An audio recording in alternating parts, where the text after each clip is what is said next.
আসসালামু আলাইকুম। আলহামদুলিল্লাহ, আপনাদেরকে আবারও স্বাগতম শাহজালাল ড্রাইভিং ট্রেনিং সেন্টারে। তো আলহামদুলিল্লাহ, আজকে আমাদের এখান থেকে ওনারা ড্রাইভিং শেখার পরে সার্টিফিকেট গ্রহণ করতেছে। তো আমি সবসময় বলবো, আপনারা যারা ড্রাইভিং শিখেন, বিআরটি থেকে রেজিস্ট্রেশন করা ড্রাইভিং সেন্টার থেকে ড্রাইভিং শিখবেন, এবং এইখানে যেগুলো বিআরটি থেকে রেজিস্ট্রেশন করা ড্রাইভিং সেন্টার থাকে, এখানে কিন্তু একদম অভিজ্ঞ ইনস্ট্রাক্টর দ্বারা কিন্তু ড্রাইভিংগুলো শেখানো হয়।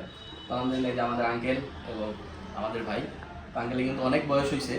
তো অনেকে বলে আসলে ড্রাইভিংটা, আমি বলি সব বয়সে কিন্তু শেখা যায়, এবং ড্রাইভিংটা একদম কষ্ট ছাড়া কিন্তু। কি বলেন আঙ্কেল? আপনার বয়স কত হয়েছে? 62 রানিং। 62 রানিং। তার মানে উনি কিন্তু এই বয়সে এখানে এসে কিন্তু ড্রাইভিং শিখতেছে, এবং ওনার যে কনফিডেন্স, অবশ্যই কনফিডেন্স আছে বিধায় কিন্তু ড্রাইভিংটা শিখতেছে এই বয়সে। আপনি কি করতেছেন ড্রাইভিং শিখে?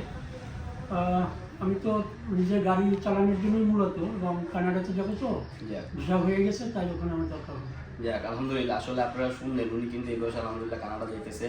আর আসলে যারা বিদেশে চলে যায়, ড্রাইভিংটা শেখা আসলে খুবই প্রয়োজন, কারণ বিদেশে কিন্তু গাড়ি চালা কিন্তু চলাফেরা একদমই মুশকিল।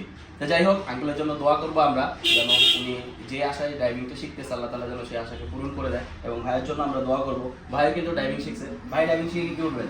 বাইরে যাচ্ছে, উনি আসলে বাইরে চলে যাবে, পাসপোর্ট করে ফেলছে।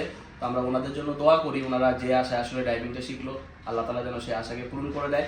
এবং আপনারা যারা আমার ভিডিওগুলো সবসময় দেখেন, যদি একটু হলেও ভালো লেগে থাকে, আশা করি আমার ফেসবুক পেজটি ফলো দিয়ে রাখবেন এবং ইউটিউব চ্যানেলটি সাবস্ক্রাইব করে রাখবেন। আর যারা ড্রাইভিং শিখতে চান, আমাদের সাথে সরাসরি যোগাযোগ করবেন। ইনশাআল্লাহ আমি এখানে নিজেই ড্রাইভিং শিখাই।